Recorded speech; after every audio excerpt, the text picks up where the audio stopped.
Hi, this is Babz Rawls-Ivy from New Haven, Connecticut, and you're listening to WNHHLP 103.5 FM, streaming live at newhavenindependent.org.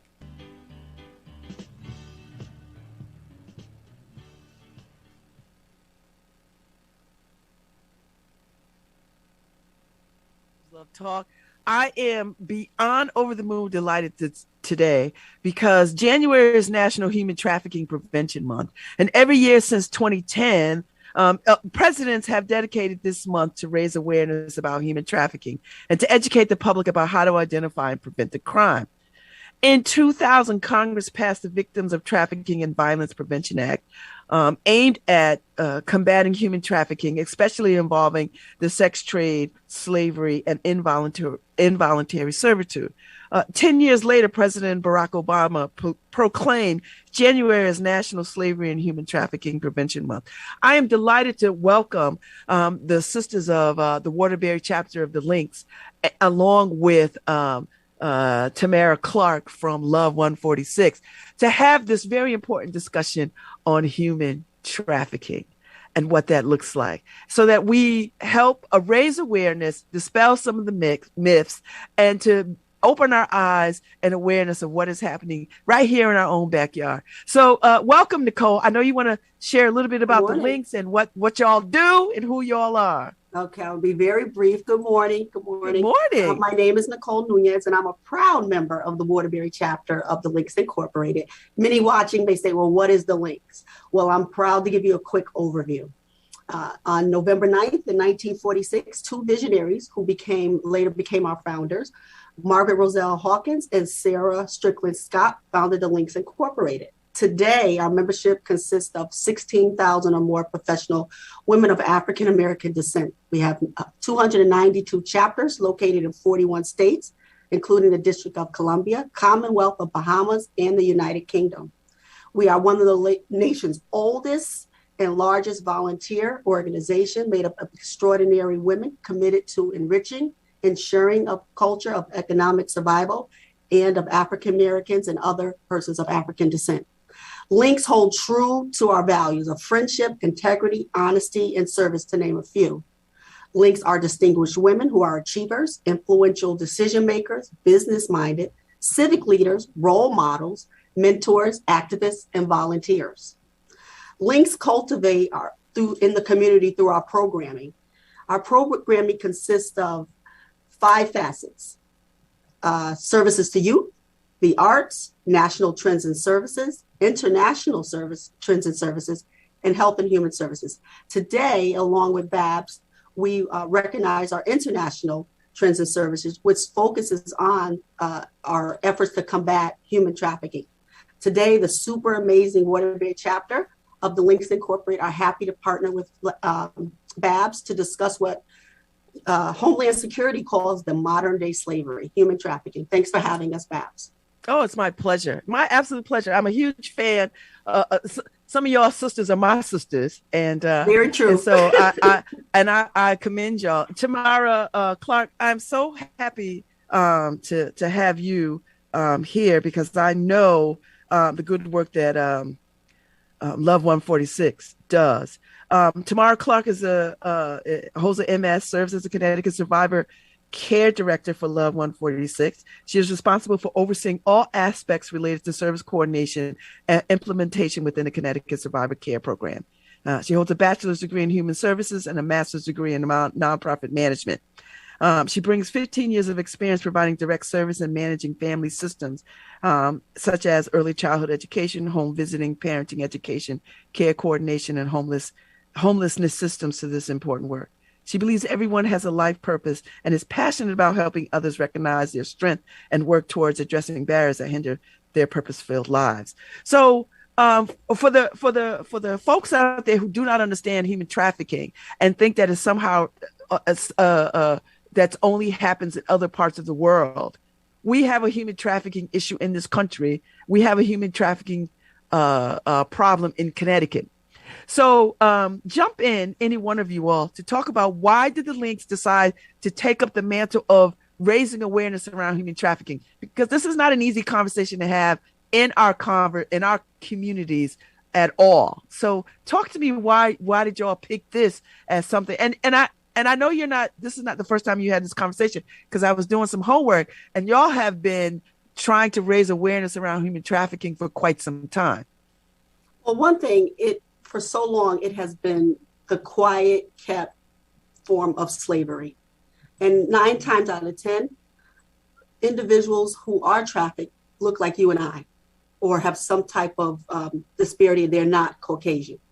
And so as a Links member, and we decided that this was something that we needed to combat, to join in with those small organizations that are trying to save our children, trying to save our males and females, and keep families together. Thank you. So without the Links and without shows like your show, you don't hear about it unless you hear about it on the news. And you barely hear about it on the news unless it's a certain individual or a certain type of individual who has been kidnapped or who's been away from his or her family. You don't hear about it if it's someone who looks like you and I. Yes. So, Tamara, give us the definition of human trafficking. Okay.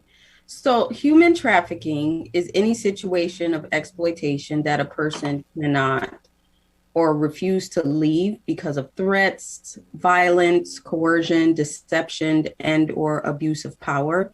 And we work with youth, right? And so in the case of child sex trafficking, force, fraud, or coercion do not need to be present. And the crime is simply the exchange of any sex act with a child for anything of value. Because children can't consent to sex. They're right. They're underage, they're minors. And I think that's hard because sometimes you'll hear people kind of blaming like a 14-year-old or a 13-year-old. She looks 20. Mm-hmm. Or she's grown, she's fast. She's fast. You know that. We hear that. She's fast. It's grown men saying this and grown women saying this about children. Oh, mm-hmm. She's fast. Mm-hmm. I couldn't tell. Mm-hmm. Blaming the victim. Mm-hmm. But I think that's the challenge, especially like what you guys are talking about in regards to what's happening in our community, right? Just having the understanding, one, that it's happening in our community, and two, thinking about how we are viewing them. Are we viewing them as children? It's not just our community, even the news, right? People will view them as adults. They look 20. Look at the body, things like that. So, mm-hmm, mm-hmm. Okay. So, in talking about human trafficking in our community, what are some of the things that we should notice or pay attention to?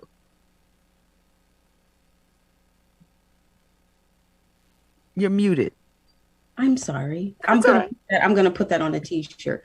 So I think there are a number of vulnerabilities, right? And red flags. And so some things that people can be thinking about are when youth come home and they have materials or things that you're not sure how do they pay for that? Where did they get that? They have romantic partners who are older. They're being more isolated.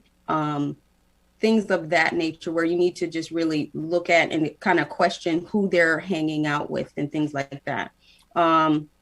Let's see, running away. That's something to be looking at. Crossing state lines, running away for a couple of days, posting explicit pictures online, unaccounted for injuries or tattoos. So those are some red flags, but traffickers also target like certain vulnerabilities as well. Mm-hmm. So when the Waterbury Links decided to take this on as an issue, in those early days, what did you learn, and what was surprising to you about what human trafficking looked like in our communities? Well, I think because in my professional career, I work with this all the time, and so this facet was just for me. I think just how children are groomed, how young women are groomed. You would say, an educated woman would say, well, how did he or she go for that? You have to look deeper into it. There's psychological issues, there's abandonment, there's a lot of things that traffickers, all they need is one thing to pull on. And once they're happy with that one, as Tamara said, vulnerability, they've got you. And so as a link, we looked at all of that and we learned all of that. We've had forums where we've brought in law enforcement, federal law enforcement, state law enforcement to talk to youth. And just to hear the response from children, young people, they're like, wow, because they've come across that or a friend has come across that. So just as links to put that information out there to say, hey, when you hear that or see that, think twice. It's not always what it looks like. So open your eyes.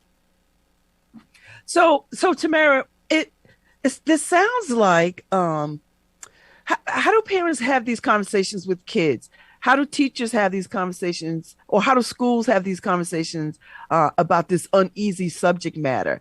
Because it sounds like, I mean, I've raised teenagers. Sounds like teenage angst. Sounds like, well, they're moody. Oh, well, you know what? Maybe they don't make friends so easily. What's some of the things that parents and schools and ministers and all these folks should look for?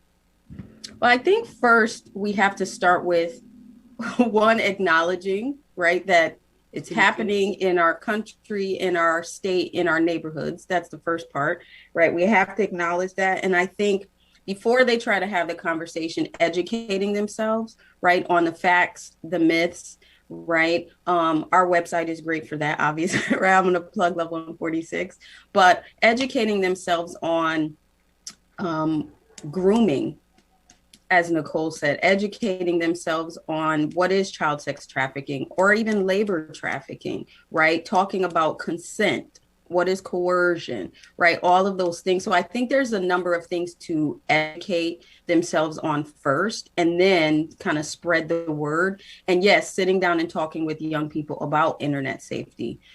So I think making sure they have the right tools, right, to make sure they know how to have the conversations. Because I think if we just try to scare them, that might not happen. Because they're teenagers, and they may kind of poo-poo whatever you're saying. But something that we have that's really helpful, we have a caregiver guide on our website, and parents and caregivers can download that, and it'll really kind of go through those areas and really help them to be able to start to have the conversation and give examples of actual situations and conversations that teenagers may have, or younger than teens, right? Because it starts younger as well, that situations they may be in, and kind of role play or say, well, what if this happens? This is how you can respond, to really help them to do that versus stay off the internet.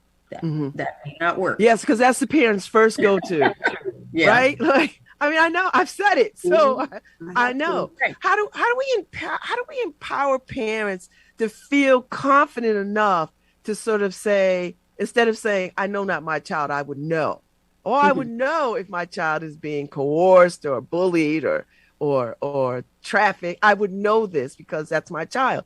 How do we empower parents to sort of go at this a different way, to come at this a different way without feeling like we are usurping their ability to parent and not calling them out as being bad parents?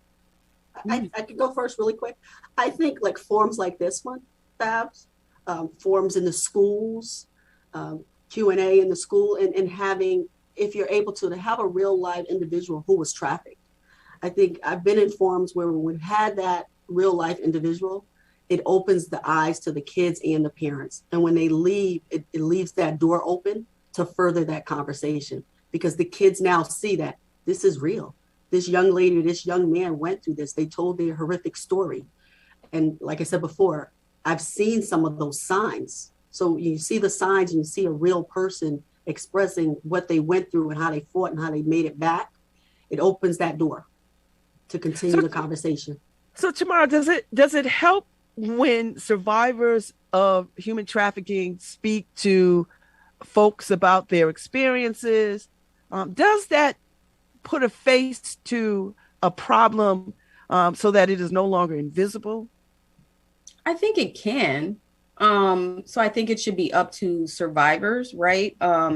Because sometimes if you are asking them to speak, sometimes it can be, more traumatizing, right? Or people kind of revisiting that. It should be up to the survivors. I think it can be helpful, but I think it can also be helpful some of the things we try to do and some ethical storytelling is we may not necessarily have the survivors speak, right? If that's not something they want to do, but we can kind of use their information and tell real life, right? We're not making up, just outlandish stories that no one will believe, right? But that stories or share situations where it's actually relatable. So yes, survivors can do that, and that's great and that's helpful. But you can also do it in a way where you're using that information and their story in a way that keeps them anonymous, but it's still helping, and someone can still relate to it and say, "Oh, that sounds like me. That's exactly how I got in touch with that person on that certain app or something like that." So it's definitely. Do you find the communities that you go into, by communities I mean school systems and police departments and all these other kind of things, are they open and receptive to helping raise awareness about human trafficking? I mean, are they inviting you into spaces to talk about this issue? Oh yeah, we get invited into a lot of spaces. We don't always have capacity, right? We get, because it's becoming more known. So yes, people are reaching out. I think if they're not interested, they're not asking us to come in and speak about it. I do know there are some places that are not open to it or don't think it happens in their area. I think there's this myth that it only happens to those people in certain areas and it's not happening in our area. So we really don't need anyone to come speak about it in our school system. And there's a fear, right? A legitimate fear that parents have or guardians have about, are we introducing something to younger kids when we shouldn't be? So there's a lot of dynamics which can impact if people are ready to kind of hear and receive the information in their community or acknowledge it may be something in their community already. So talk to me about services and supports for folks who are survivors of human trafficking, for the survivor and for the significant others and loved ones and family members. What's in place to sort of help, I don't know, reunify families or strengthen families or walk families through what is happening to them? Is there ever opportunity for people to be brought to justice for trafficking folks? Talk a little bit about all those kinds of things. So there's a number of different organizations out there in our nation, in our state. And so I can't speak to all of those. And I think usually they have a certain niche, right, of what their area is. This one may be working with 13 to 17-year-olds and they're just survivors. We work with survivors or we do prevention work. There may be an organization that works with women in their 20s and they provide housing, and that's a way to kind of get them employment and get them back. So there's lots of different types of organizations. There are, there's the FBI and the police department who are working to bring some folks to justice. So definitely we work with the FBI and law enforcement on cases. And so there's definitely a fight to bring people to justice. As Nicole said, I don't hear a lot about it on the news, right? I'm not sure why that is. Occasionally, I see something pop up specifically in Connecticut about that. That doesn't mean it's not happening, but definitely there are services out there, lots of different types of services. I think the National Human Trafficking Hotline is a great, right? It's a national organization, a great place for people to look. Even in Connecticut, we partner with Department of Children and Families. They have a whole team called HEART. And so that's specifically working on human trafficking as well. So there is a number of organizations that are willing to help and are working on it. And like I said, they're usually, because there's even an organization called CIRI. And so that's the Center for, I think they're working with immigrants and refugees, but they also are working on human trafficking and labor trafficking, right? So that's a specific niche as well. So there's a lot out there if people kind of Google it. Yeah. I just want to impress upon people that even though we've seen in the news very high profile trafficking cases with Epstein and the woman who was just convicted and waiting sentencing, that's at the very high level. And I want to caution people to sort of not look at those cases as if that can't happen at our level because it's happening. It's really more at this level than at that high million billionaire level, right? That's just entertainment on some level, but and not to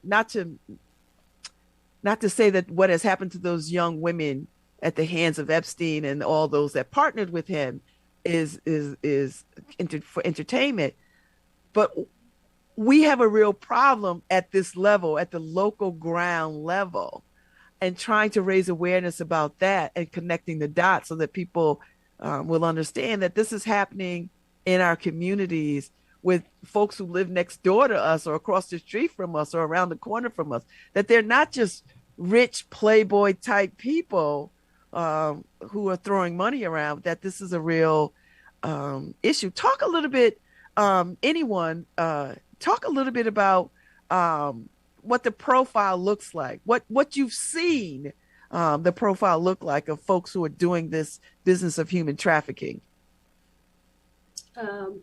I've seen the profile of a flashy, good-looking gentleman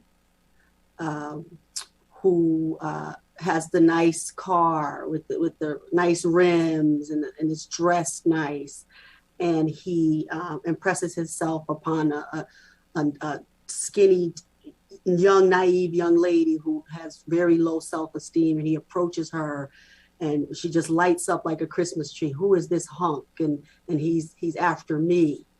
And all her friends are looking, or his friends are looking, and he starts to wine and dine her, taking her out, and she starts to sneak around, and mom and dad don't know where she's going, and he may purchase her things.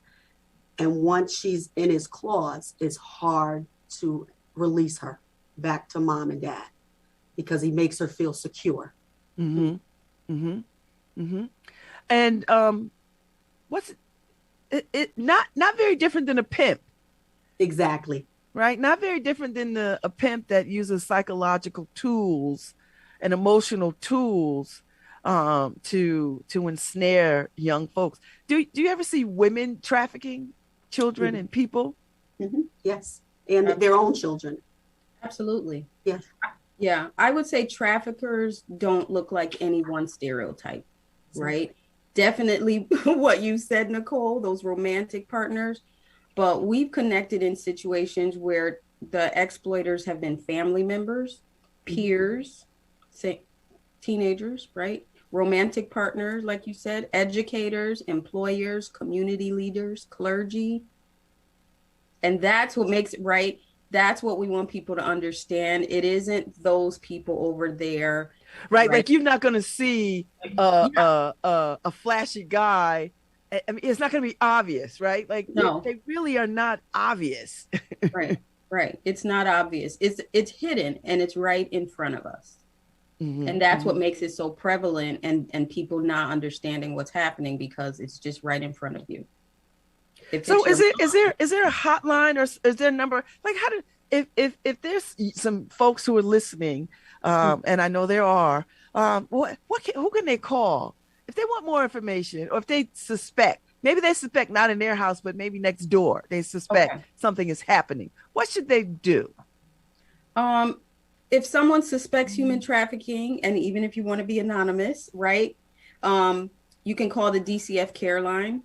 Because again, I'm talking about young people, right? Make sure you say human trafficking if that's what you're calling about, right? They have different lines. And just like you can call in if you suspect abuse or neglect and ask to be anonymous, you can do the same thing on the DCF care line. You can submit an anonymous tip to the National Human Trafficking Hotline. You can also call that same hotline. I can give out the number if you like. Yes, please. It's 888-373-7888. So if you suspect, again, the same thing, if you suspect abuse or neglect, you're not asked to investigate and prove it, right? You're calling it in, doing your part because you have a suspicion, and then they can kind of take it from there. And also in the inner cities, our local police departments have units specifically for human trafficking. So you can also reach out to your local police department, the non-emergency number, and just ask for anyone assigned to the human trafficking unit.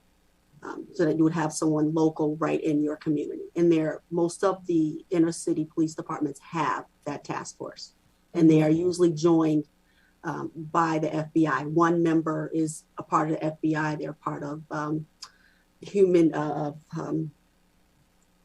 what do I call it? The other federal agencies. So it's a combination of federal and state. So you can call the local police department. I believe we have some legislation in Connecticut around human trafficking. Do you all follow that? Do you stay on top of that? I'm sure Love 146 does. I know that a bill was introduced, I don't know, maybe a few years ago or a year ago around human trafficking. Do you all follow? I mean, do you think legislatively there can be some support or help to help eradicate this problem? I do. I think definitely, and it usually takes time because it's the same thing. Education, right, where you're going in.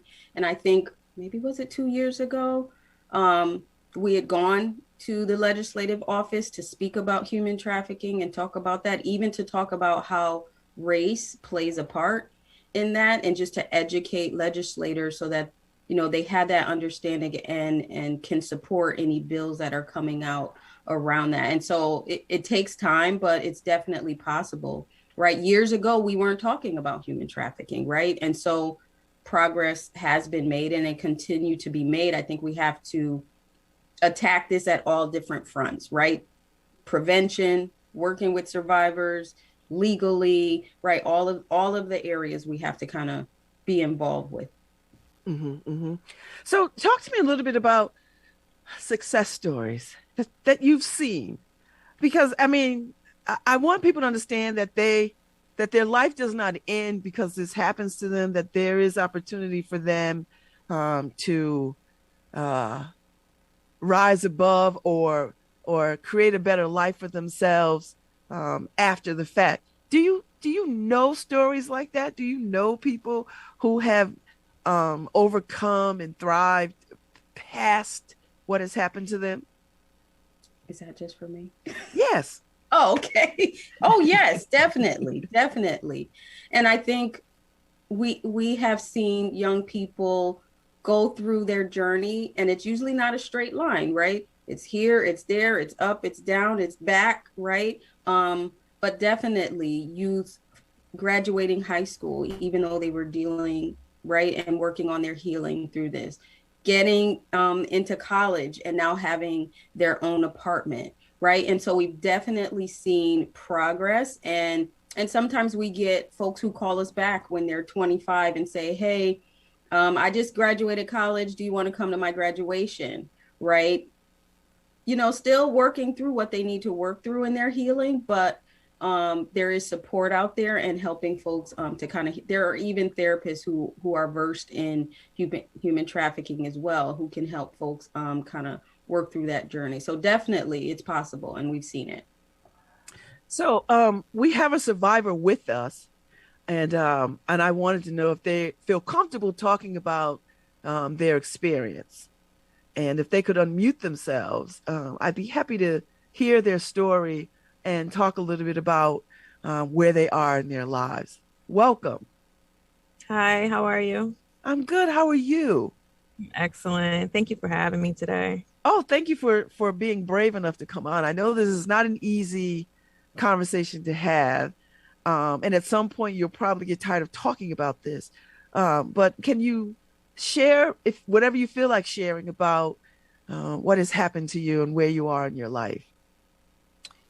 Okay, so very early on, I wanted to kind of touch back onto some of the things that the other ladies were talking about. It's absolutely accurate that it's predatory upon people's vulnerabilities and age and socioeconomic background and so on and so forth. So early on, you know, I was vulnerable in a lot of those areas, and I didn't realize until adulthood that grown men were on me as a young person. And it's first time it happened, I was 16. And then later on in life at 19. And I was caught up for a long time. I didn't get out until about 29 years old. So when you say caught up, what do you mean? And when you say on you, what do you mean? That they were pursuing you, grooming you, Well, putting you in sexual compromising positions? Like what?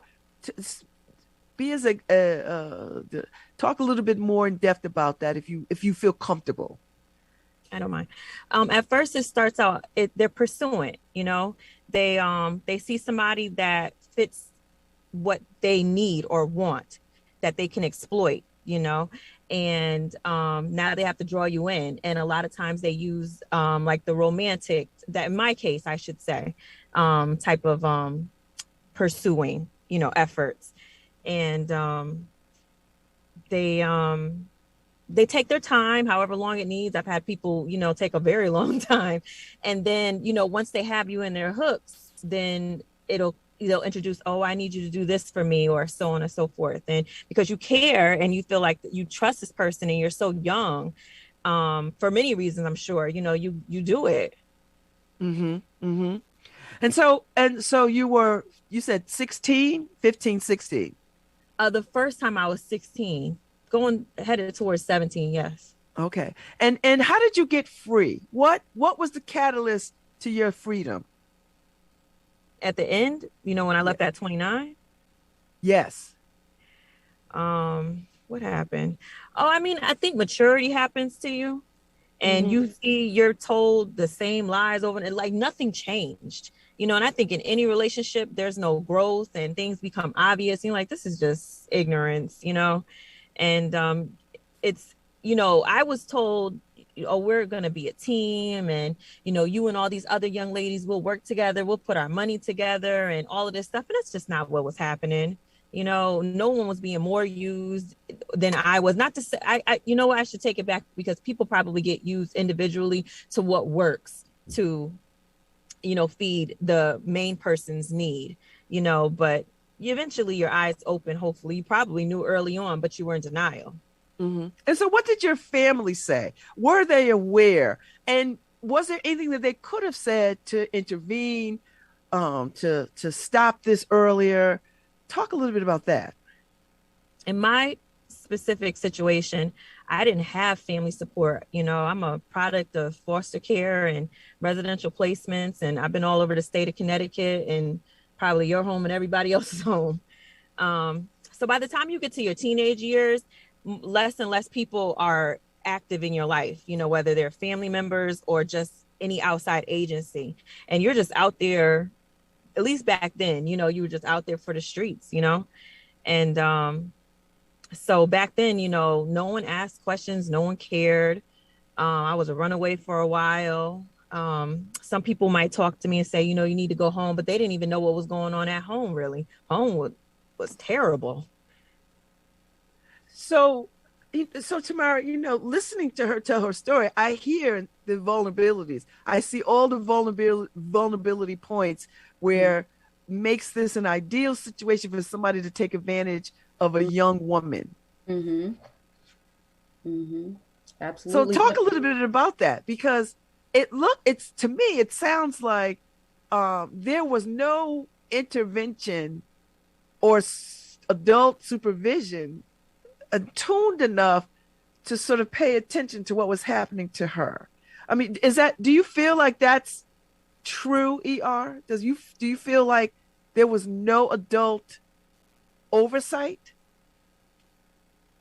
I mean, especially from my own mother, either she figured it out too late, or, I can't speak for her, you know what I mean? But it just, I didn't feel close to anybody enough to say, oh, this older person is saying this, that, and a third thing to me. This is how I feel. This is what they're asking me to do. I kept it to myself for so long. And then later on in life, at the 19 years old, I was isolated. I wasn't allowed to speak to anybody. We were not allowed to have friends. So in hindsight, well, not in hindsight, moving forward, what could you say, or what would you say to someone who could be listening now, who heard some of what you said and are feeling some of those same kinds of thought process, but don't know how to remove themselves or ask for help, what would you advise them to do? There has to be one person in your whole life, I pray, that you trust enough to say something to. You don't have to say everything to them, but you can ask maybe a simple question, and it might turn into a couple more questions, or they may not press. But you have to start somewhere with someone. And maybe this person can sit down with you and find the resources, because they're out there. These people are here. That's why you guys are on the radio and stuff like that. And to seek help sooner than later, because you help yourself, because these people don't have your best interest at heart, and it really holds up your life. And ask anybody that you trust. So tell me what your life is like today. Today, I just had my first daughter. Congratulations. Thank you. And I'm excited to be a mom to a girl. I have a son as well. And I want him to be a great guy. And I'm still with my daughter's father. And he is assisting me. I go to college. Today was my first day of classes. Again, this is my second time back in college. And I had a 3.9 GPA. And I feel confident that I can finish this time. And I'm going to succeed. And I have a better support system there. So I'm in a great place in life. Thank you so much. I want to invite the sisters of the Waterbury chapter links to come back anytime and to bring this conversation back. And I don't want this to be only in January. I want you to regroup and come back again, and let's talk about this on a regular basis, so that I can do my part to help raise awareness. Because I think Miss ER, I commend you for coming on and to share a piece of your story. Tamara Clark, I so appreciate you coming with the information on what people can do and what to look for. I think this is a conversation that warrants more than 45 minutes. And so I hope that you all consider coming back again and again and again until we are all eradicating human trafficking. Thank you. Thank you so much. Thank you to the Sisters of the Waterbury chapter of the Links Incorporated. Thank you, Tamara Clark from Love 146. I'm a huge fan of the work that they do. And I commend the Links for picking up this mantle, because this is no easy conversation to have. It is not sexy. It is not fun. It is not entertaining. It is hard. It is arduous. And it is spirit breaking, but it is necessary. And I so appreciate you bringing it to my attention. I'm grateful. As a survivor of human trafficking, this warms my heart to have this larger conversation. So thank y'all. Call us anytime. We're here. All right. Thank y'all. Thank y'all, everybody. Thank you. Program. Thank y'all. Thank you. Harry, thank you so much. And I will see you all out here in these social justice streets. Thank you, Babz. Thank you. Thank you. Thank you.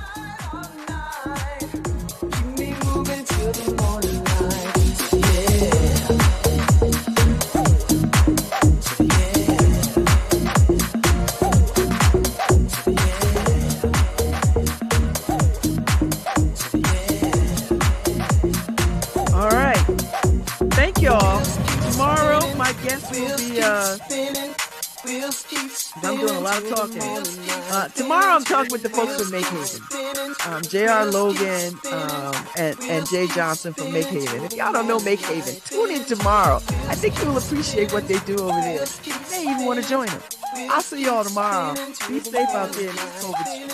Thank you, Harry.